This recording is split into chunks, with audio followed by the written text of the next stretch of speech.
بسم اللہ الرحمن الرحیم۔ السلام علیکم، آپ دیکھ رہے ہیں میرا YouTube channel with Arshad Khan. ملک میں معاشی بحران شدت اختیار کرتا جا رہا ہے۔ جب سے پی ڈی ایم کی حکومت آئی ہے، مہنگائی اور بے روزگاری میں مسلسل اضافہ ہو رہا ہے۔ پچھلے 10 مہینوں میں ڈالر کی قیمت جس طرح بڑھی ہے اور آئی ایم ایف کے سامنے جیسے گھٹنے ٹیکے گئے ہیں، اس کی مثال ماضی میں بھی نہیں ملتی۔ پی ڈی ایم کی 11 ماہ کی حکومت کے دوران ڈالر کے ریٹ میں 85 روپے سے زائد کا اضافہ ہو چکا ہے، جبکہ تحریک انصاف کے پونے 4 سالہ دور میں ڈالر کی قیمت میں 50 روپے اضافہ ہوا تھا۔ تحریک انصاف کے دور میں مہنگائی تقریباً 12% تھی، جبکہ آج مہنگائی 40% سے زائد ہو چکی ہے۔ 11 ماہ پہلے شرح سود تقریباً 9% تھا، جو آج بڑھ کر 17% ہو چکا ہے۔ پچھلے 10 ماہ میں تقریباً 70% ٹیکسٹائل یونٹس بند ہو چکے ہیں، جبکہ تحریک انصاف کے دور میں کئی سالوں سے بند ملوں نے دوبارہ کام شروع کر دیا۔ 2020 سے 2022 تک ٹیکسٹائل ایکسپورٹس کو 12 ارب 50 کروڑ ڈالر سے بڑھا کر 19 ارب 50 کروڑ ڈالر تک پہنچایا گیا، جبکہ پچھلے 11 ماہ میں برآمدات میں تقریباً 8% سے زائد کمی آ چکی ہے۔ تحریک انصاف کے دور میں تقریباً تمام چھوٹے بڑے ایکسپورٹس کو کارکردگی اور کیپیسٹی بڑھانے کے لیے سستے قرضے دیے گئے۔ فیکٹری مالکان نے اربوں ڈالر کی نئی مشینری لگائی، جس سے روزگار کے موقع پیدا ہوئے۔ بین الاقوامی مارکیٹ سے مقابلہ کرنے کے لیے ٹیکسٹائل ایکسپورٹس کے لیے بجلی اور گیس کے ریٹ بھارت، چین اور بنگلہ دیش کے برابر یا کم کیے گئے، جس کا فائدہ ہوا کہ بڑے ٹیکسٹائل آرڈرز ہمسایہ ممالک کی بجائے پاکستان کو ملے، جبکہ آج پاکستان کے ٹیکسٹائل آرڈر بھی بنگلہ دیش اور چین کو مل رہے ہیں۔ تحریک انصاف کے دور میں کسانوں کی حالت بہتر کرنے کے لیے مختلف پیکیج اور اسکیمیں لانچ کی گئیں۔ انہیں سود سے پاک کر دیے گئے، فصلوں کی انشورنس پر پریمیم دیے گئے، اربوں روپے کی سبسڈی دی گئی، زرعی مشینری خریدنے کے لیے 60% تک سبسڈی دی گئی۔ بہترین قدم یہ اٹھایا گیا، سبسڈی کسانوں کے بینک اکاؤنٹس میں براہ راست جمع کرائے گی، تاکہ انہیں رقم ملنے میں تاخیر نہ ہو اور پوری رقم ان تک پہنچ سکے۔ ہزاروں ایکڑ کی بنجر سرکاری زمین کسانوں کو کاشت کرنے کے لیے دی گئی، جس سے ان کی آمدن میں اضافہ ہوا۔ کسانوں نے بھی ان سہولتوں کا درست استعمال کیا، بہتر کارکردگی دکھائی اور ملک میں تمام بڑی فصلوں کی ریکارڈ پیداوار ہوئی۔ اس کے علاوہ صحت کارڈ نے بھی عام آدمی کی زندگی بدلنے میں اہم کردار ادا کیا۔ اس کارڈ کے ذریعے سالانہ فی گھرانہ 10 لاکھ تک علاج بالکل مفت کرانے کی سہولت دی گئی۔ اینجیو پلاسٹی، برین سرجری اور کینسر سمیت کئی بیماریاں اس کارڈ میں شامل کی گئیں۔ سرکاری ہو یا نجی اسپتال، تمام علاج مفت کرانے کی سہولت دی گئی۔ تقریباً 150 سے زیادہ اسپتالوں کو پینل میں شامل کیا گیا۔ صحت کارڈ ایک زبردست پروگرام تھا، خصوصاً غریب لوگوں کے لیے جن کو مالی تحفظ کی ضرورت تھی۔ اطلاعات ہیں پی ڈی ایم سرکار نے کئی اضلاع میں اس منصوبے کو یا تو ختم کر دیا ہے یا محدود کر دیا ہے۔ کم وسائل کے باوجود ہیلتھ کارڈ منصوبہ کامیابی سے چلانے پر عمران حکومت کو پوری دنیا میں پذیرائی ملی، کیونکہ جو سہولتیں اس کارڈ میں دی گئیں وہ کئی ترقی یافتہ ممالک بھی نہیں دی جاتی۔ اس منصوبے نے ثابت کیا کہ پاکستانی معیشت میں اتنی طاقت موجود ہے کہ بہتر حکمت عملی کے ذریعے یہ ترقی یافتہ ممالک کے شانہ بشانہ کھڑی ہو سکتی ہے۔ اسی طرح ہاؤسنگ کے شعبے میں بہت کام ہوا۔ عمران خان نے اقتدار میں آنے سے پہلے کم آمدن والے طبقے کے لیے سستے مکانات کا وعدہ کیا تھا۔ اس منصوبے کے لیے نیا پاکستان ہاؤسنگ اتھارٹی قائم کی گئی اور ابتدائی مرحلے میں 7 شہروں میں مکانات کی تعمیر کا آغاز کیا گیا۔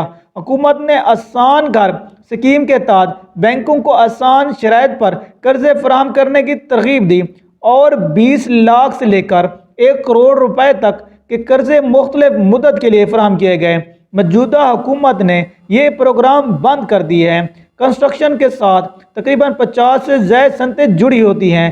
تحریک انصاف حکومت نے جو کنسٹرکشن ایمنسٹی اسکیم پیش کی، اس نے ملک کی معیشت کو بہتر کرنے میں اہم کردار ادا کیا۔ ایک اندازے کے مطابق وہ ایمنسٹی اسکیموں سے جتنے پروجیکٹ شروع ہوتے اتنے ملک کی تاریخ میں کبھی نہیں ہوئے۔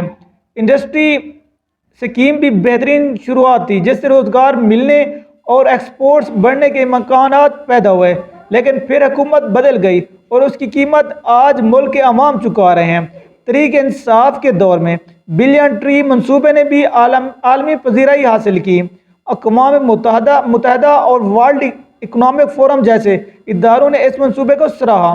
جنوبی افریقہ، بنگلہ دیش اور سعودی عرب جیسے ممالک نے اس طرح کے منصوبے اپنے ہاں شروع کرنے کا اعلان کیا۔ اس منصوبے کی وجہ سے پاکستان عالمی منظرنامے پر کافی نمایاں ہوا۔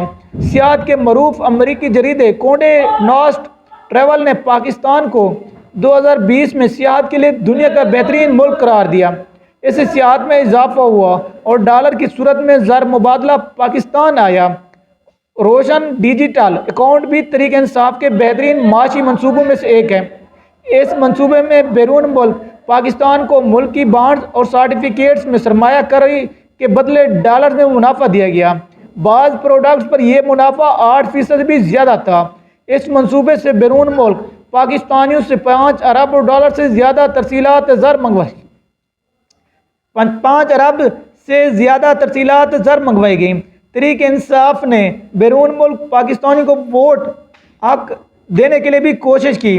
بیرون ملک پاکستانی کی اکثریت تحریک انصاف ہی کو اپنی نمائندہ جماعت سمجھتی ہے، اسی لیے پی ٹی آئی حکومت کے دوران روشن ڈیجیٹل اکاؤنٹس اور ڈالر کی آمد میں بھرپور اضافہ ہوا، لیکن موجودہ دور میں روشن ڈیجیٹل اکاؤنٹس میں مسلسل کمی آ رہی ہے۔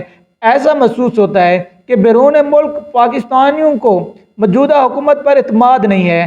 عمران خان کی جانب سے ملک میں حج کو ملیشیا کے تمونگ حاجی پروگرام کی طرز پر منتقل کرنے کا منصوبہ بنایا گیا، جس کے تحت کوئی بھی شخص حج فنڈ میں اکاؤنٹ کھول کر اور تھوڑی سی رقم جمع کرا کر چند سالوں میں حج کرنے کے قابل ہو سکتا ہے۔ حکومت حج فنڈ کی رقم حلال منصوبوں میں انویسٹ کر کے حاصل شدہ منافع کو صارفین کے اکاؤنٹس میں منتقل کرے گی۔ اس منصوبے پر قانون سازی تقریباً مکمل ہو چکی ہے۔ یہ منصوبہ ایک طرف حج کی استطاعت نہ رکھنے والے افراد کو صاحب استطاعت بنا سکتا ہے اور دوسری طرف کروڑوں روپے جیبوں سے نکال کر بینکنگ سسٹم میں شامل ہو سکتے ہیں۔ اسی سے روزگار بھی پیدا ہوگا اور ملک کی معیشت بھی تیز سے پھول سکے گی۔ اس کے علاوہ پینشن فنڈز کی سرمایہ کاری میں بھی تحریک انصاف نے ملیشین ماڈل کو فالو کیا، جس کے بہترین نتائج سامنے ہیں۔ غربت کے خاتمے کے لیے اقدامات کے سلسلے میں عمران حکومت نے احساس پروگرام کے تحت 31 نکاتی ایجنڈے کے ذریعے 115 پالیسی منصوبے پیش کیے۔ ان منصوبوں میں احساسہ جات، بلا سود قرضوں کی فراہمی اور ہنر سازی کے پروگرام کے ساتھ پناہ گاہ اور شیلٹر ہومز کا بھی ایک منصوبہ شامل تھا، جس کے تحت وفاقی دارالحکومت خیبر پختونخوا اور صوبہ پنجاب کے چند شہروں میں بے سہارا اور غریب افراد کے لیے پناہ گاہ مراکز کا آغاز کیا گیا۔ اس منصوبے نے بے گھر اور لاوارث عوام کا معاشی بوجھ کم کیا۔ کورونا کے دنوں میں پاکستانی معیشت کو جس طرح سنبھالا گیا، اس کی بھی دنیا میں کوئی مثال نہیں ملتی۔ کورونا میں دنیا کے بیشتر ممالک معاشی بحران کا شکار ہو گئے، لیکن پاکستان کی شرح نمود بڑھی۔